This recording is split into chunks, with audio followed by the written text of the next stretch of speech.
the record. Questions are highly encouraged. We do invite you to put the questions in the chat box. I can help Chris out by curating those questions along the way. And if we don't get to them, we will get to them at the end. So all questions are welcome. Chris, welcome Yes. back to the Natural History Society of Maryland. We're so glad that you could be with us and help us fulfill our federal mandate of teaching about about bald eagles so that we can keep our bald eagle up in our museum. Glad to help with that. Absolutely. And I will have to take a visit out there once you guys reopen. So yeah, thanks for having me today. My name is Chris Eberle. I'm Executive Director of the Maryland Bird Conservation Partnership. Normally, we have done in-person training workshops for bald eagle nest monitors, but this year, obviously, in-person gatherings are just not happening. So I appreciate this opportunity to be able to record a training workshop that I can then post on our website. And my guess is one of the ironies of Zoom meetings is a lot more people will have access to this than would have with an in-person workshop. And let me share the screen. Yes, and if you do have questions along the way, please type them in the chat, and you can interrupt me at any time. Let's see, is that the right? Okay. I think we're rolling. If there's any problems hearing me at any time, type that in the chat as well, and we'll try to address any problems that we have with that. So thanks again for the opportunity to educate you about bald eagles and our efforts to monitor the bald eagle population within the state of Maryland. So I'm going to start with one of the reasons that we have this program, and that goes back to the 60s or even before the days of DDT. And if I were with you in person, I would have a quiz for you right now of who knows what DDT stands for. So rather than wait, I will tell you, dichloro-diphenyl trichloroethane. That is trivia number one for the day that you will never have to remember again. So I don't know if you remember pictures of this, back in the day, the DDT trucks going around in the fog and pictures of children running through the fog. Boy, what we know today, if we knew back then, that would have, I hope all those people made it through okay. But DDT in its day did actually prevent malaria and typhus, and it really started to become used in World War II to prevent the outbreak of those diseases.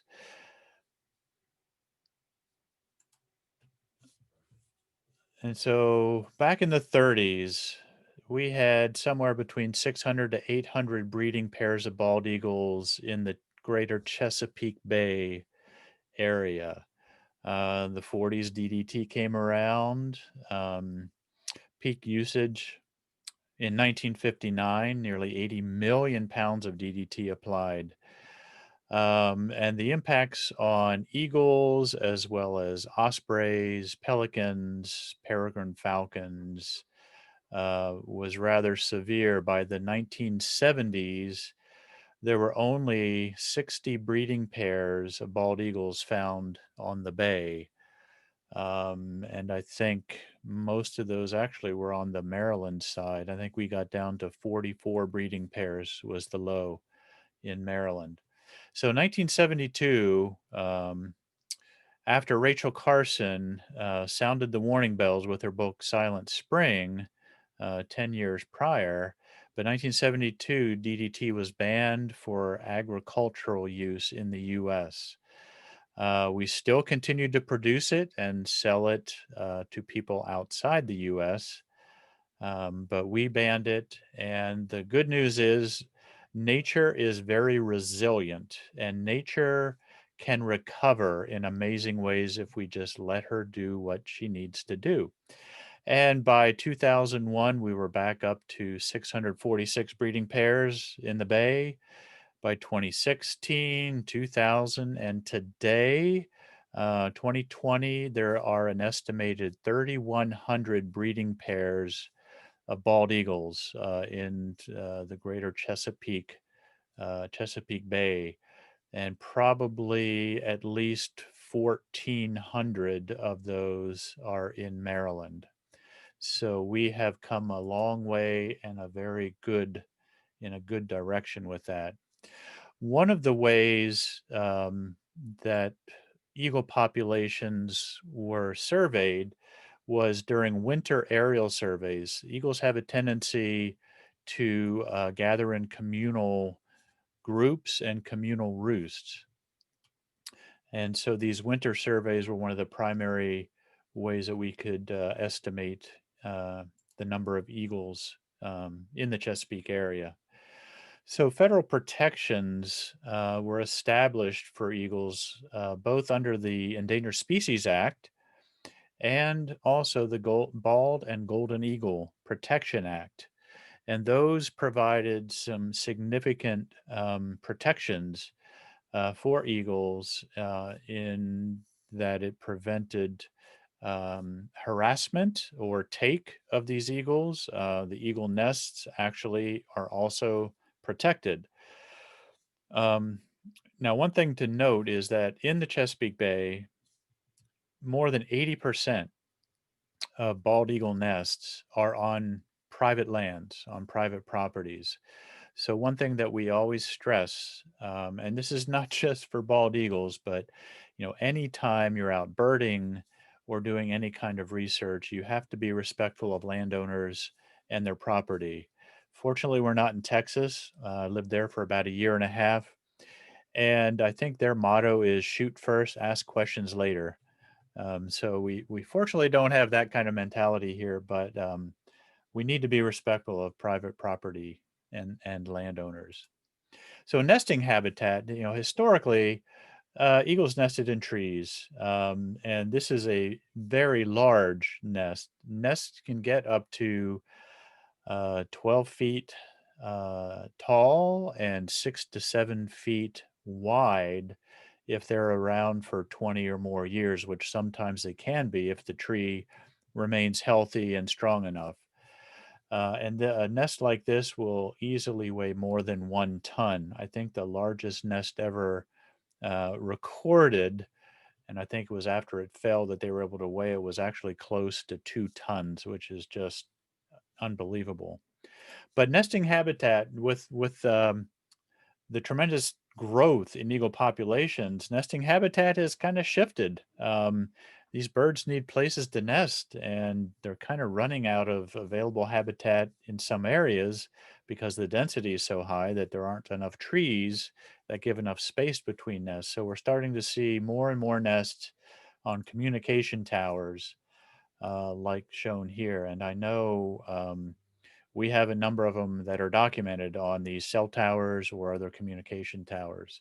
So nesting habitat has really shifted, um, which in some ways is a good thing. In other ways, we start to get into potential problems with nests creating outages with some of these communication systems. So as I mentioned before, eagles like to gather communally in the non-breeding season. And this is maybe a typical picture you might find maybe more on the eastern shore of Maryland during the winter time. And you'll see in there, there's a turkey vulture. So more than likely what is around here somewhere is a dead animal. And what some people don't realize is bald eagles are scavengers. Some people do not like to admit that, but I think even Ben Franklin, when he was advocating for the turkey to be the national symbol, made a comment about that the eagle is just a common scavenger. And in the wintertime, you'll often see them on deer carcasses in fields and on other animal carcasses. The Center for Conservation Biology, which is located at the College of William and Mary in Virginia, has been doing some of the best survey work for eagles anywhere, but they primarily focus on Virginia. But they also do aerial surveys to look for bald eagle roost sites. And this is a map, I think their current map of bald eagle roost sites, which typically are in the non breeding season, which is right now.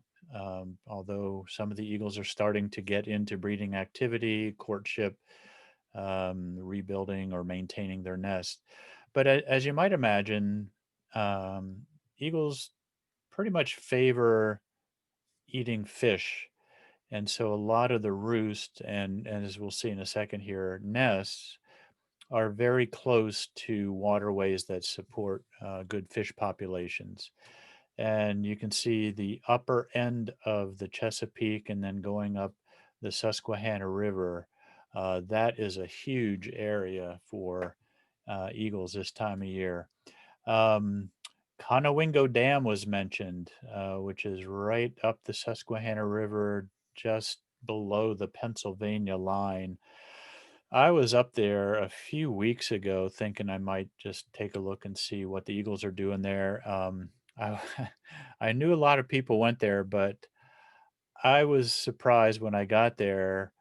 And I got there, I think it was 9 o'clock in the morning. The parking lot was full. They had security turning people away because the parking lot was already full.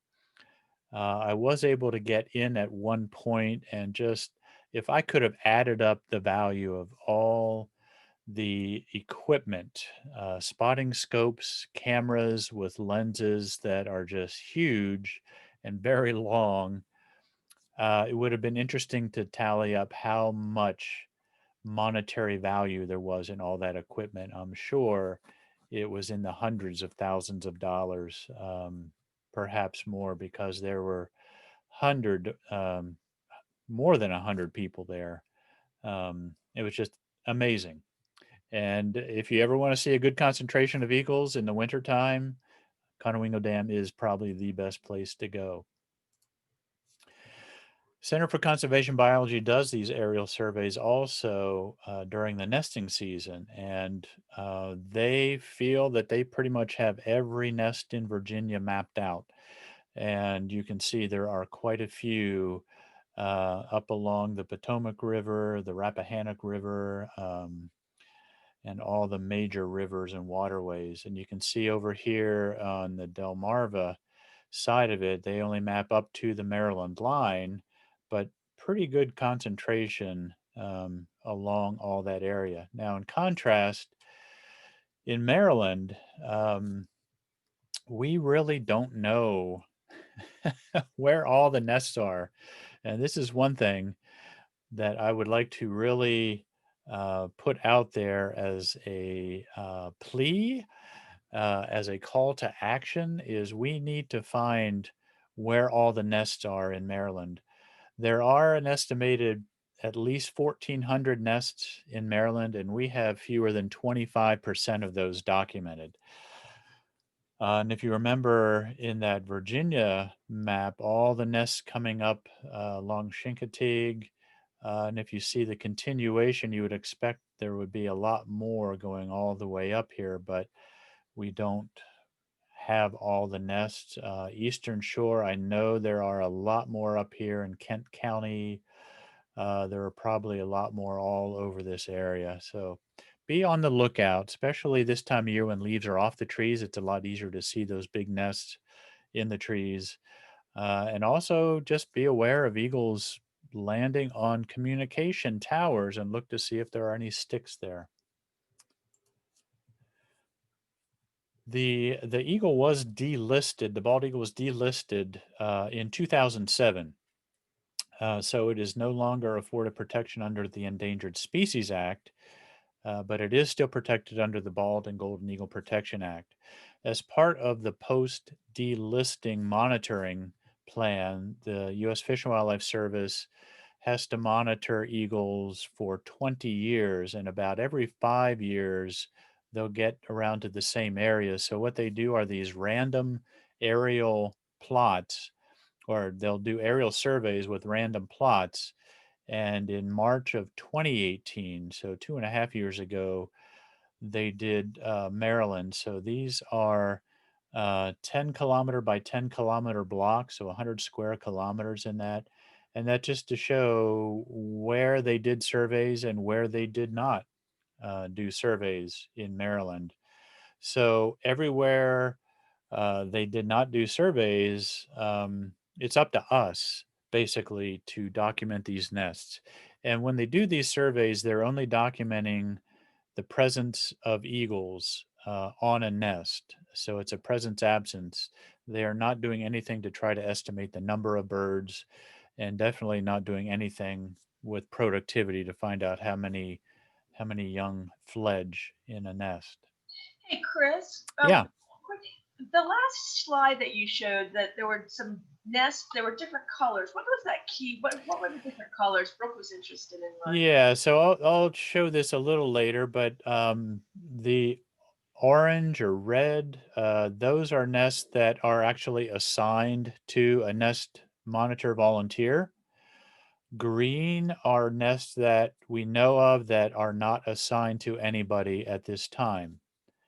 Yellow, and this map is a little bit out of date, but yellow is where we had a pair sighted, a pair of eagles sighted within the nesting season, but no nest was found. Blue, there's a couple of blue ones, and those are basically not assigned to anybody, and they're only accessible by water. So either by canoe or small boat. This area in Dorchester County is Blackwater National Wildlife Refuge, so the brown ones and the purple one. And I work with the refuge. Um, wow, I'm trying to remember his name, Matt, but I can't remember his last name. At Blackwater, so he coordinates all the activity of volunteers on the refuge, but then they give the data to us. So hopefully that explains the difference in colors. So, why do we need volunteers to help us? Why do we need to continue to monitor eagles now that they're delisted and their populations are booming for all intents and purposes? Well, looking at it from a federal perspective, from the U.S. Fish and Wildlife Service, annual surveys had always been very important in assessing the population growth and declines and identifying where specific areas of growth or decline may be happening that are a little bit out of the ordinary. As I mentioned, the Eagles delisted in 2007. Maryland actually discontinued its aerial surveys in 2005. So the last complete survey, aerial survey that has been done in Maryland was 15 years ago, probably almost 16 years ago by now. So with the loss of these annualized surveys, we're starting to see huge gaps in the data in terms of just where nests are, where the active nests are, let alone any kind of productivity. The Fish and Wildlife Service uses something they call local area population to assess a calculation on how to establish the number of take permits that they issue every year. And a take permit basically is typically given to somebody who's building a house or a subdivision or something where there is a known nest.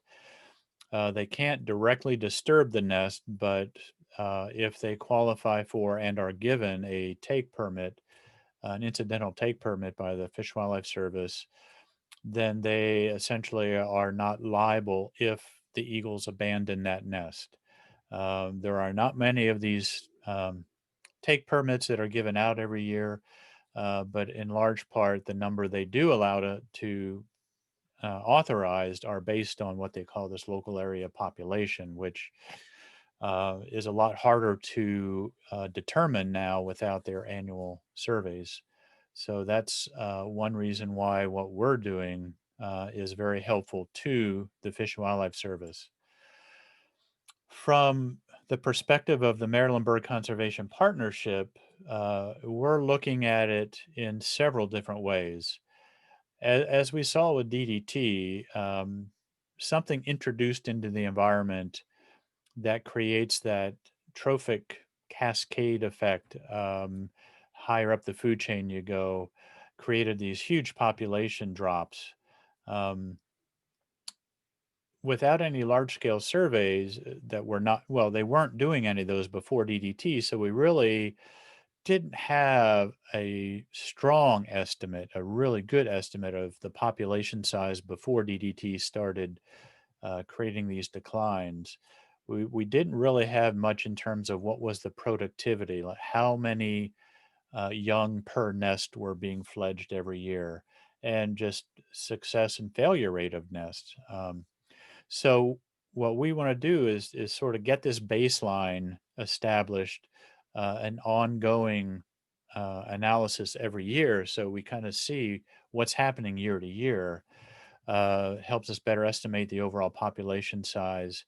We can see if productivity is increasing, and in fact, we know now that productivity is increasing. That we're now seeing for the first time some nests that are fledging four eaglets in a year, which 20 years ago was unheard of.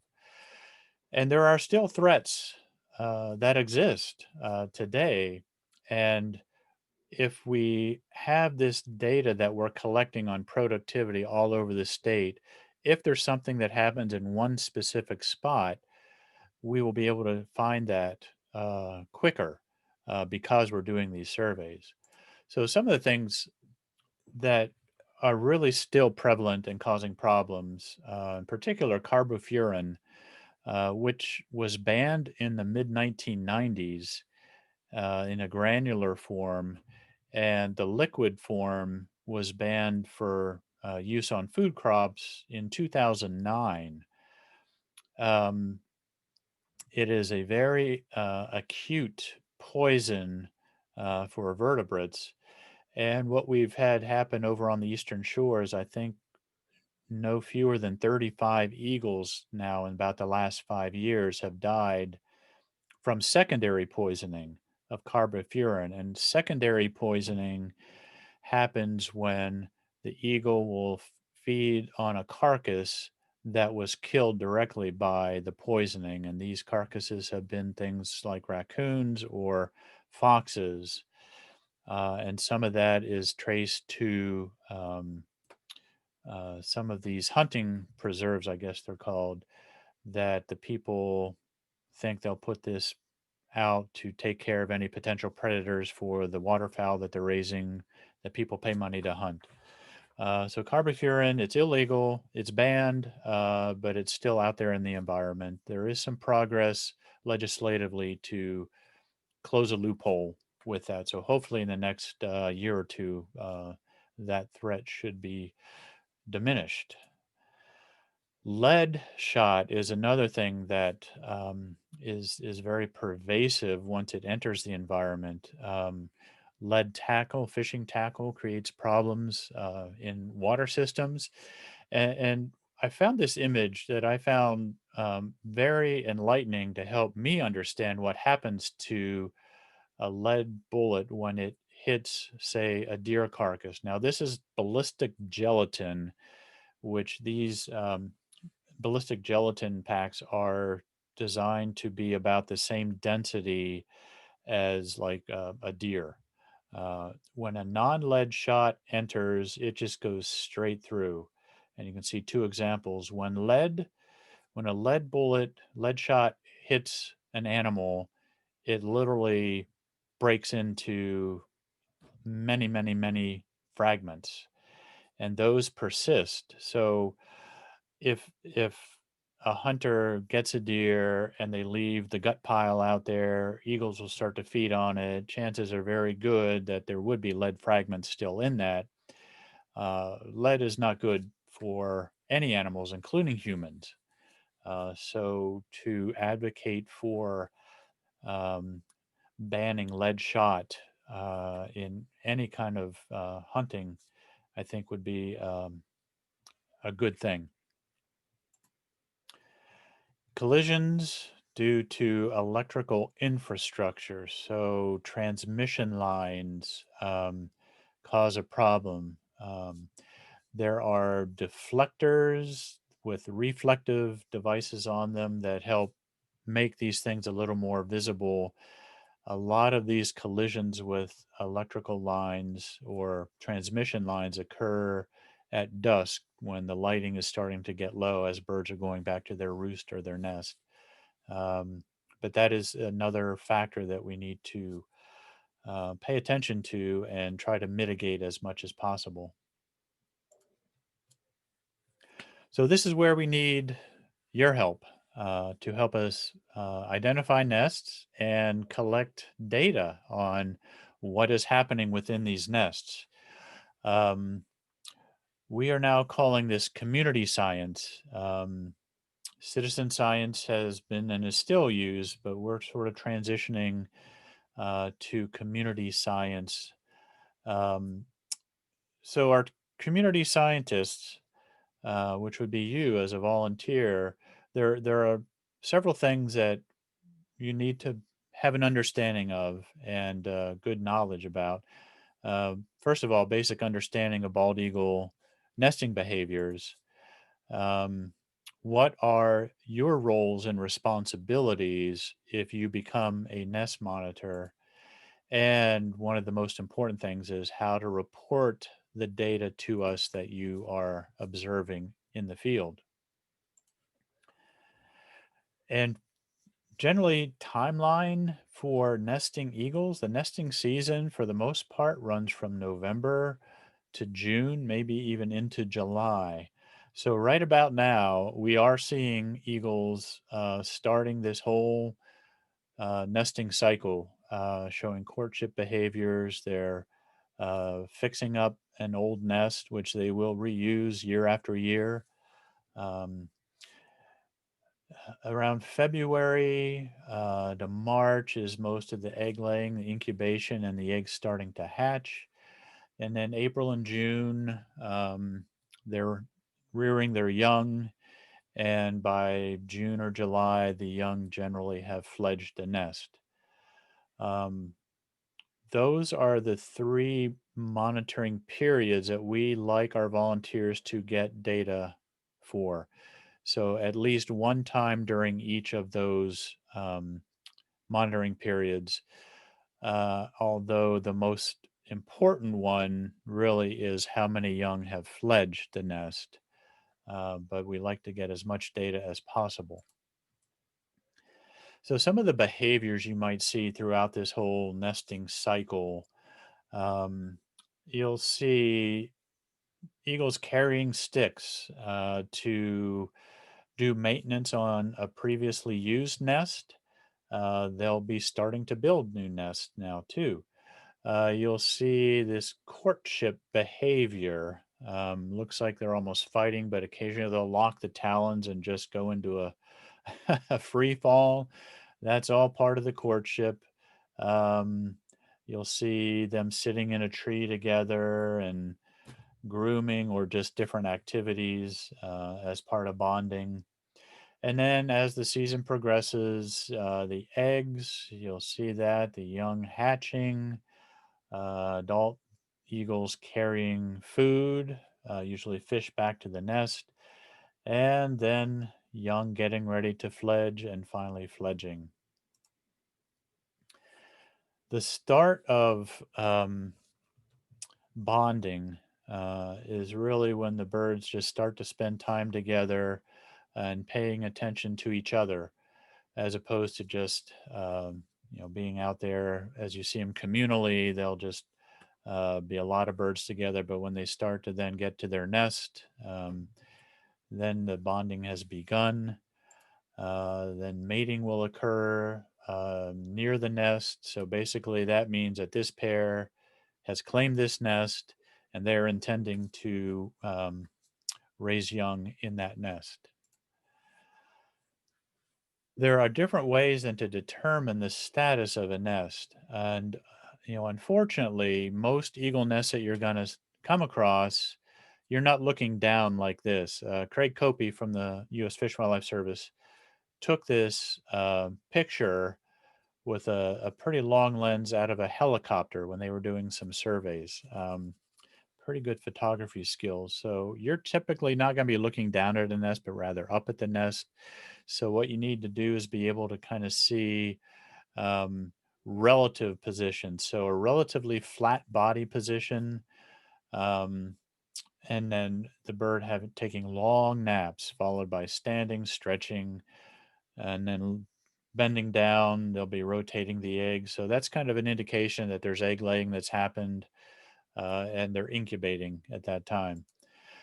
Incubating posture, kind of looking from below, you'll see just kind of sitting there, sort of flat out, sometimes looking quite bored because they don't do a real lot when they're incubating eggs.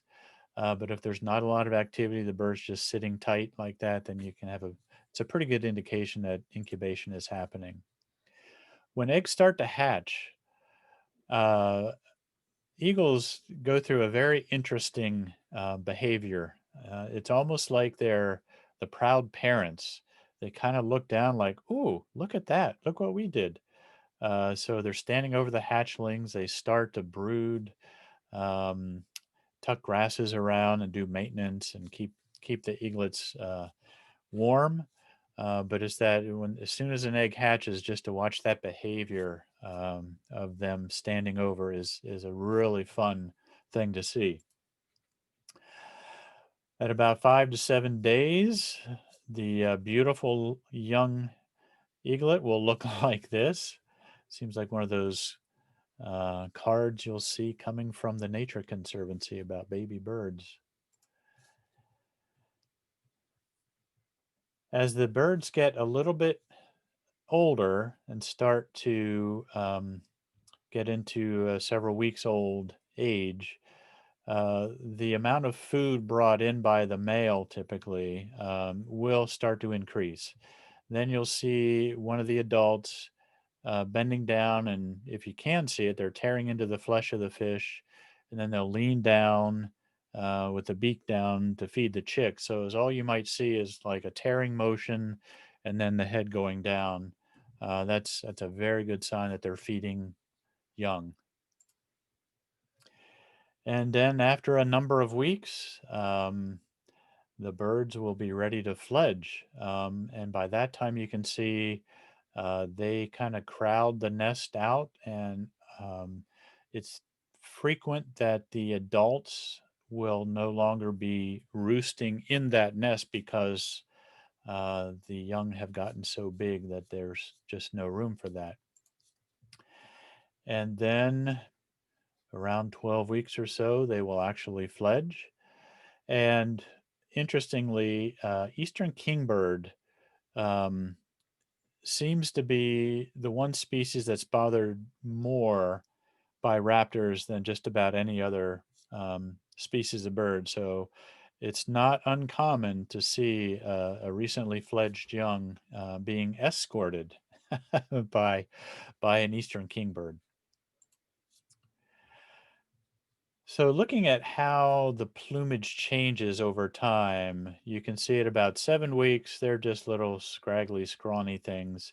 Um, then they'll fledge, and by the second year, um, you'll see birds that sometimes get mistaken for golden eagles based on the way they look. But there are several key factors, this bib here and just where the white is on there. This is a second year bird.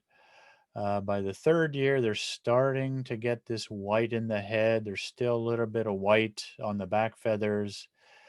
Fourth year, most of the white on the head and the tail are in, but there's still some splotching. It's really, for the most part, it will be the fifth year until the bird gets the complete white head and tail. So, looking at what we hope you will be doing and being mindful of as you monitor bald eagles, not golden eagles. Again, um, very careful to distinguish those. So, the first thing, as I mentioned, we need you to help us find new nests. We know there are a lot of nests out there that we do not know about. So we would like to have more of these nests so we can just get a better picture of how many eagles there are in the state. When you are monitoring a nest or just you find a nest, you want to be very careful not to approach too closely. Now, the eagles themselves will tell you for the most part when you're too close. If they start to look at you and repeatedly look back at you, they're telling you, okay, my focus is on you. It shouldn't be, so you're getting too close. Normally, they wouldn't care about a human down on the ground, but if you get a little too close, their attention will start to divert to you. If a bird flies away, then obviously you just are way too close. Um, and disturbance is something we want to avoid, especially when they are just in the beginning process of laying eggs, because the chance of abandoning a nest is probably greatest right at the very beginning of their nesting cycle. Again, we'd like to get some data for each of these three periods: the nest building, egg laying phase, incubation and hatching, and then rearing young, and most importantly, fledging, and respecting private property. Now, a lot of nests, as I mentioned before, about 80% of all bald eagle nests in the Chesapeake region are on private property. A lot of these nests you can see from a road. You don't have to get onto private property. But a lot of times, if you need to get access to that property, if you can make contact with the property owner, if you see them out sometime, more often than not, they are very happy to accommodate you visiting to monitor their nest. If they know that they have an eagle nest, usually that makes them really excited. And be safe. And I say this from several perspectives. One, if you're a birder or have been out with birders and there's an exciting bird by the side of a road, if it's especially a narrow country road, birders tend to forget that it's a road and that there can be cars. So we don't want you standing in the roadway looking through a spotting scope when cars are going back and forth on the road. We need just pay attention to your surroundings and where you are, and most importantly, this whole thing is supposed to be fun. And like any activity, as a volunteer, if you're not having fun, something is wrong, and you need to let us know why you're not having fun, and we'll see what we can do to help make it fun for you. Hey Chris, it's Bronwyn. Um, you say find new nests. I mean, is there a strategy on finding new nests? If I see some bald eagles in an agricultural field, do I try to follow them where they go, or is there a methodology on finding nests, or is it just happenstance? It's a little of both. Sometimes you'll see a nest with no eagles around it, and that, depending on the time of year, like right now, you may actually do that because not all eagles have started that bonding ritual around the nest yet. A lot of times, if you're seeing a pair or just one eagle going somewhere from an ag field or from a river and then flying over trees, and you see that maybe more than once, then that's probably a good indication that that eagle is flying to a nest somewhere. Um, you can try to track where that eagle goes. Sometimes that works. One of the problems we have, I guess, especially on the eastern shore, is that eagles will nest in pine plantations. And year round, the nest is going to be obscured. So in some cases, it's always going to be difficult to see a nest. But this time of year, just look for those behavioral cues that might indicate a bird is repeatedly going to the same place, and that could be a nest. especially if it's flying from an open area over some woods somewhere. Are people utilizing drones, or do you recommend that? We do not recommend drones. We've had problems with drone users harassing eagles. We had one issue a couple years ago where eagles actually abandoned a nest because a drone operator continued to fly the drone too close to the nest. Uh, Drones for monitoring birds, especially raptors, should be left to professionals, and even then, it's rarely used for that. Um, if you think of it from an eagle's perspective, they'll see something flying around there. To them, that's a predator, and that's a threat. So if you look at it from the bird's point of view, you might understand why something all of a sudden in the air is, it makes them fly away or go attack it in some cases. So yeah, I would highly recommend not using drones anywhere near an eagle nest. And Alan was interested in what power binoculars do you need, or what other tools or resources would you need? Well, a spotting scope is going to be really good, especially for nests that are um, a quarter or a half a mile away that you can't get real close to. In a spotting scope, you can get that magnification to 60 power. Most binoculars are going to be between 8 and 10 power magnification. Um, I generally use 8 power just because when I have 10 power binoculars, my hand movement just creates enough shaking that it's not real clear what I'm looking at.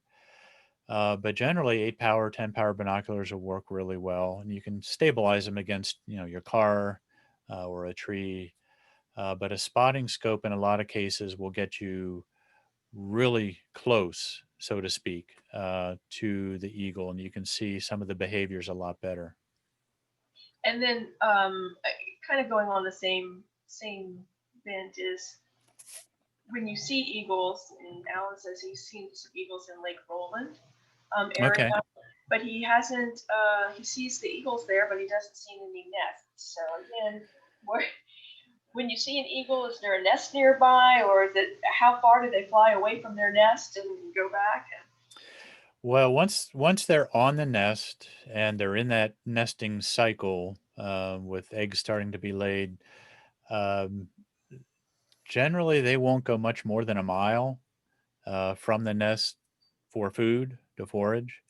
And I know Lake Roland. I know there is a pair that nests in that area, um, and that, I'll admit it can be very hard to actually find a nest sometimes, just because you can't always get a clear view of the section of woods where the nest is, and if it's behind other trees, and especially once the leaves come out, it's almost impossible. Um, you just, kind of have to go by the behavioral cues. If you see the bird going to the same place, you can kind of figure there's a nest. Whether or not you can get to a point to find it, that's a different piece of the puzzle. But usually you can see, especially once fledglings are in the nest or hatchlings there, the male bringing food back to the nest. So you'll see an eagle get a fish and fly somewhere and do that again and fly to the same place. So you pretty much know there's a nest there, but I'm not going to tell you it's real easy to find a nest because I'd be lying. And then Rob is interested in, could you make a mistake and say, oh, it's an eagle nest or an osprey nest? Is there a difference? And sometimes we do get those mistakes that some people think it's an eagle nest and it turns out to be an osprey nest. Sometimes it's the other way around. And sometimes an osprey will use an old eagle nest. So one year there might be an eagle, the next year maybe the eagles have gone to a new nest and osprey takes over the old nest. So you have to be careful to identify the correct bird, which again, if it's really far away, might be difficult. But if you can see the bird flying, usually the profile of an eagle versus an osprey and the coloration patterns is sufficient that you can make that distinction. Well, and Mary was interested if the pairs mate for life and reuse the same areas for their nests, so that you would be Generally, able yeah, to. eagles generally um, will mate for life, and I think one example we saw of that publicly was the nest in the National Arboretum, or the yeah, it was, and I forget the name of the pair, but the female died, but they had been together for a number of years, and then there was a new couple of females came in trying to, make claim to that male in the nest. But generally, they'll reuse the same nest year after year, especially if they have a successful nest, if they fledge some young. There are also instances where they will build an alternate nest. And sometimes, and it'll usually be fairly close, maybe a quarter mile away, but then they'll maybe alternate nests in different years. So it may not be a different pair in a different nest. It might be the same pair just using another nest, and a year or two later, they might come back to the original nest. And one last one: how far did the young adults range for the first time when they nest for the first time, and do fledglings tend to remain in the same general area as their parents? Well, that is something I don't know the exact answer to, but I do know um, first year birds, it will take them, they really won't start nesting until probably the fifth year. So for the first 4 years of their life, they're just going out and about and around. Sometimes they'll come back to their natal nest, but generally the adults, the parents, do not like that, and they'll chase the bird off. So how far they end up dispersing out to start their own nest, I'm not really sure. But I think generally they stay in a relative area. But I think with the population density that we're seeing now, they're maybe ranging a little bit further, or starting these non-traditional nest structure things like on communication towers. Thanks, Chris. Yep. So we have marylandbirds.org is our website. And then under monitoring, you can click on the bald eagle nest monitoring. Um, oh, and I just realized I didn't put this. I don't think I put this out on the web yet. I will get that out there. I think the 2020 version's still out there, but we have this an instruction manual essentially that kind of steps you through all the different parts. Of what a volunteer would need to do: finding the nest, recording data, what type of data to record.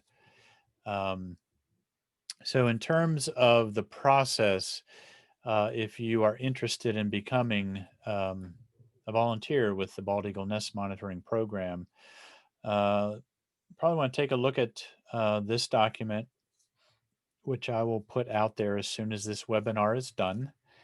Um, Go to the website and register as a nest monitor.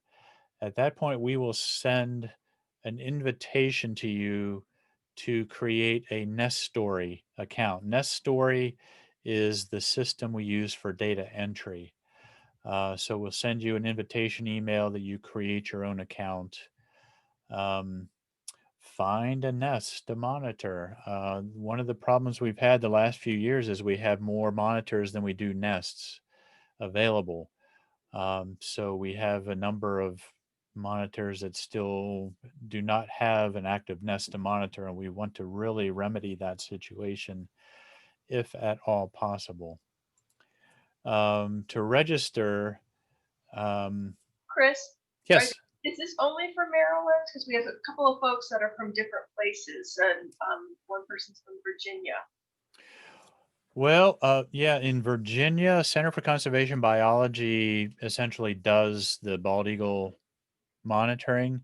Now, when we have nest in surrounding counties to Maryland, so in Virginia, West Virginia, Pennsylvania, Delaware, I have those counties that are actually adjoining Maryland in our system. So if you're in one of those surrounding counties, we want to take that information. Generally, if it is Virginia, I will send that information to Brian Watts at the Center for Conservation Biology. And Delaware, and Pennsylvania, West Virginia, I think West Virginia has somebody doing that. And again, I send information to him. But the immediate adjoining counties will do. Virginia, yeah, I think I don't want to step on the toes of Center for Conservation Biology because they do such a great job and we work really well with them.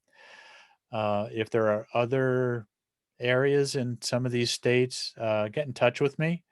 Um, I'm not going to say I don't want data from other places, but I might have to add different counties in that I don't have yet in our system to have you be able to do that.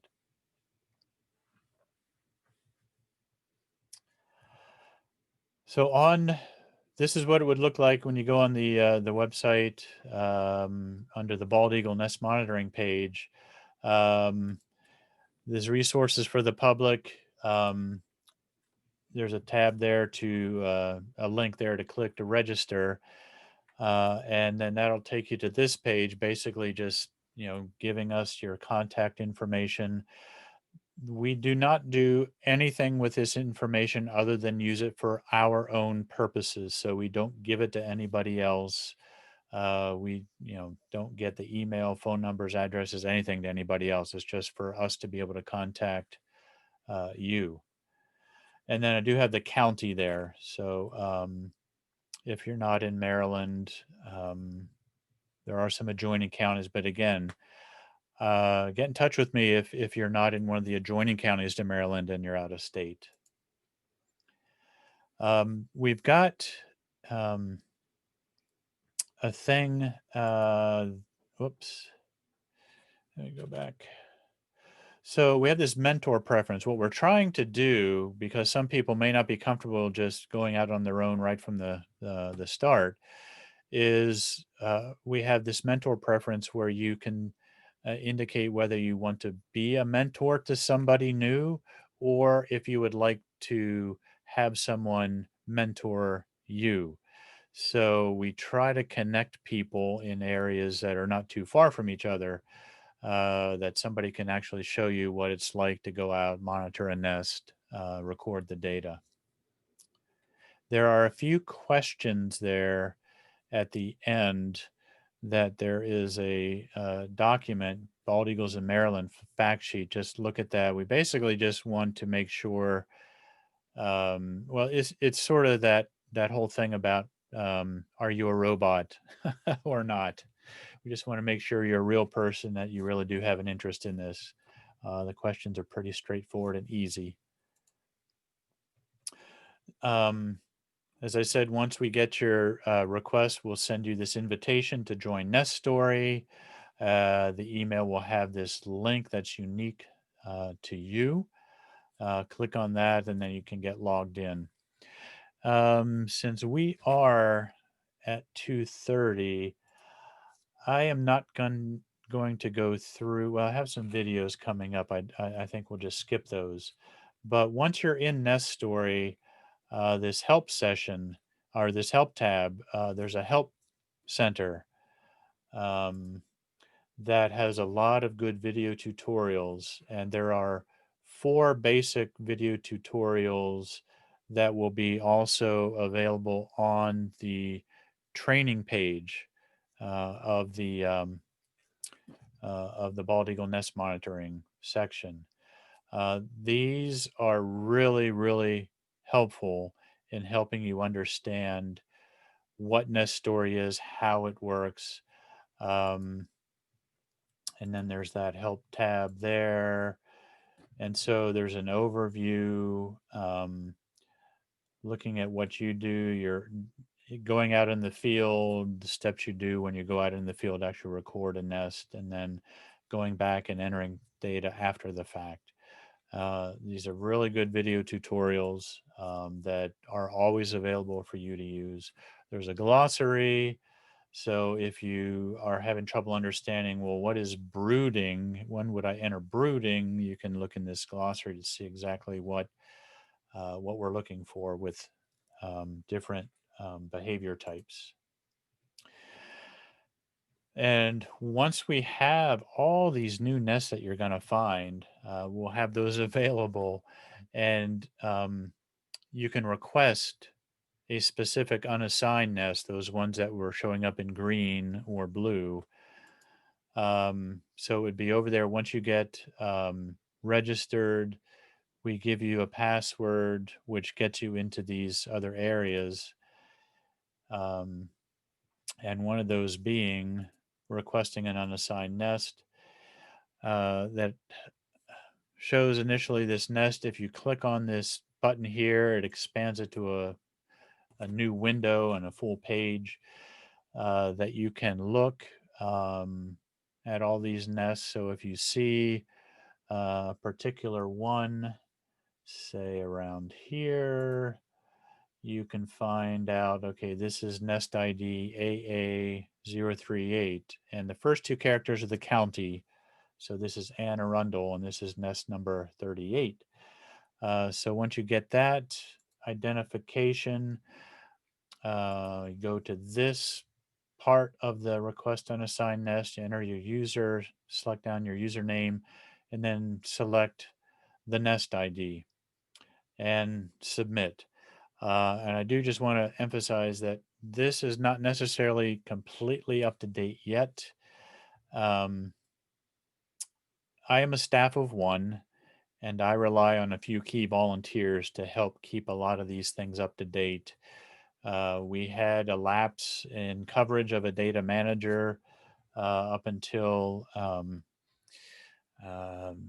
early to mid-November, and so now we're just I'm working with my new data manager on trying to get all these things up to date.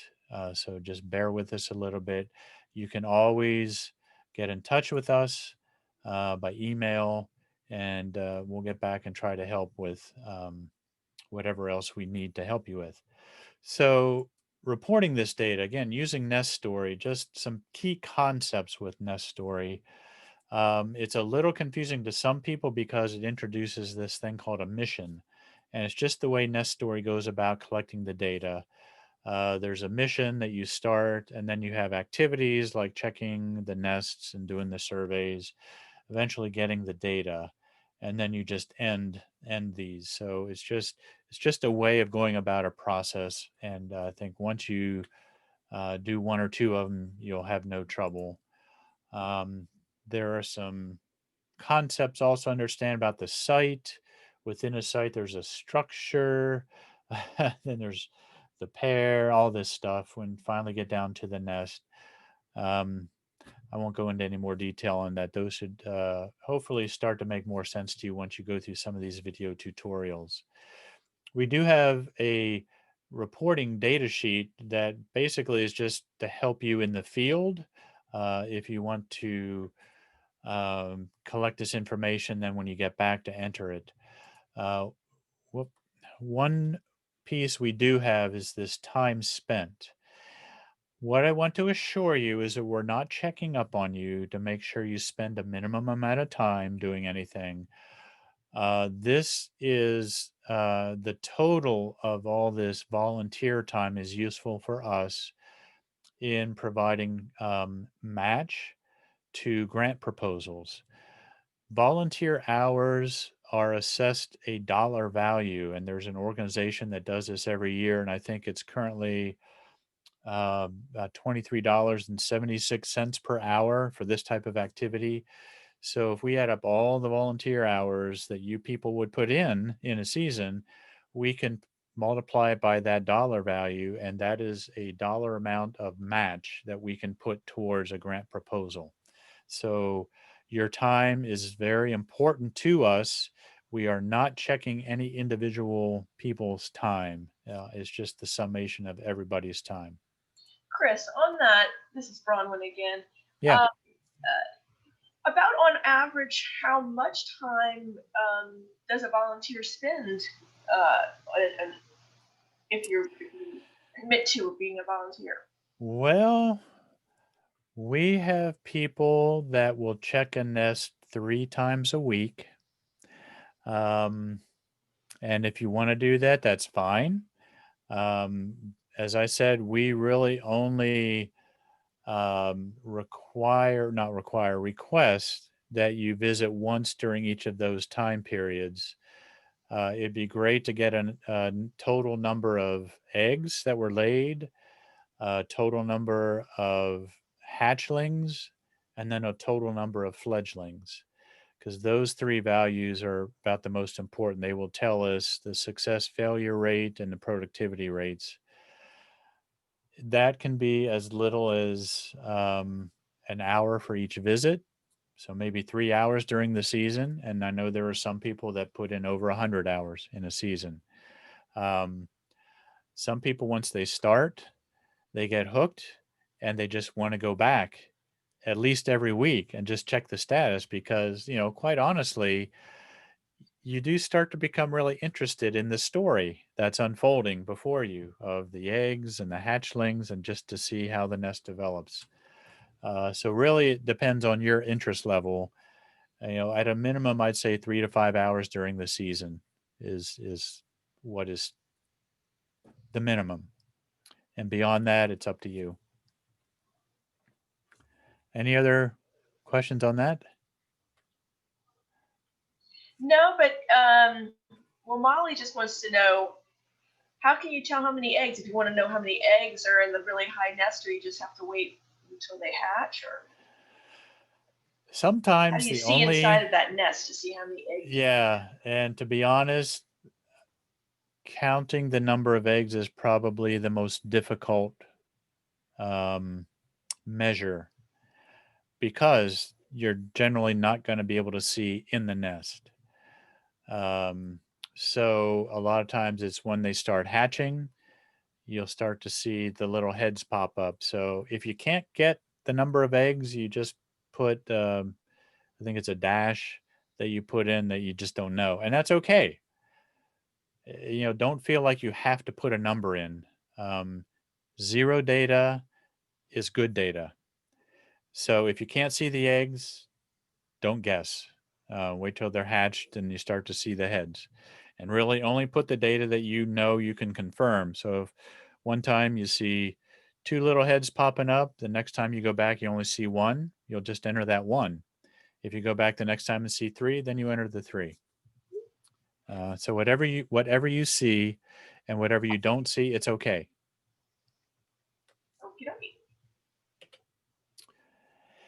And so here I was going to go through some of these videos. They're each 3 to 5 minutes long, but I will skip these for now. They will be available on the website. Hey everybody. Oh, Hey everybody, welcome back to Net. yeah, okay. How do I? All right, I got to do the advanced slide here. Hey there, welcome back to. Oh my gosh. Jim, we love you, but we don't want to hear you here. Hey. All right, there we go. Okay. So again, the website, go under the monitoring tab, Bald Eagle Nest Monitoring. There's a yellow button right there to access these materials. As soon as I get the video of this recording, I will put this recording out there as our training workshop. Again, to register, it's on that same page. Click to register as a volunteer nest monitor. That covers the slides that I have, and so I'd be glad to take any other questions at this point. But if none, I do want to say thank you for attending this training workshop, even if you're not going to follow up and become a volunteer. But if you are going to be a volunteer, we're very happy to have you help us out with this very important community science project. Chris, how many volunteers do you have in the field working, community scientists? Well, we've got, I think when I checked a couple days ago, we had about 260 registered monitors. Now, of those, I think probably fewer than a little less than 200 actually have nests assigned to them, just because we don't have enough nests yet. And when you register, does it carry over from year to year automatically, or do you have to Yes. re-register? Yeah, it carries over year to year. And basically, when we make the transition in NestStory to start the new nesting season, I think we generally send out an email just confirming that you're still wanting to take the nest that you had before. So really, there's nothing you have to do to re-register every year. Just going back, there's another kind of natural history question about eagles. Are they territorial? Because Ilka went on a bald eagle walk with Nick Spiro last year and saw 8 eagles flying over power lines at the Loch Raven, and she had never seen them so many flying together. During nesting season, yes, they'll defend their nest. In the non-breeding season, they're very communal. They'll gather together. There are non-breeding adults also. So if you see a number of eagles flying over somewhere together during the nesting season, chances are those are non-breeding adults. During the non-breeding season, it's not that unusual to see 6, 8 eagles flying together. And also we have a comment that somebody is seeing 5 to 10 eagles in a cornfield when a deer carcass is around. Yep.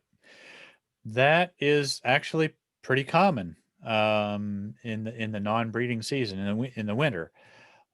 Eagles gather together, and eagles are scavengers. And I remember the first time I saw a bald eagle on a deer carcass in the winter, it really surprised me. And then I started reading and talking to people. It's like, oh, okay, that's actually what they do. So you will often see multiple eagles on some kind of animal carcass in the middle of a cornfield in the wintertime. But they're not all the eagles that you see, just to reiterate, are nesting. It could be because they're not mature enough, or they're just not good enough to find a mate, or Yeah, that's correct. Yeah. So even during the breeding season, there will be adults that are not nesting.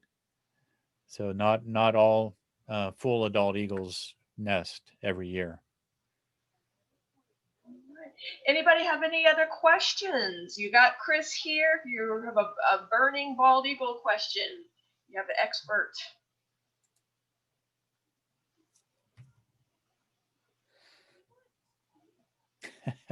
Well, I'll take that silence as you can always send me an email. Be glad to answer questions after the fact. Director@marylandbirds.org or eagles@marylandbirds.org. We'll get to one of our other eagle volunteers. Wonderful. Well, thank you so much, Chris, and I hope that everybody here is excited about going out and joining the program and contributing their eyes and to the effort.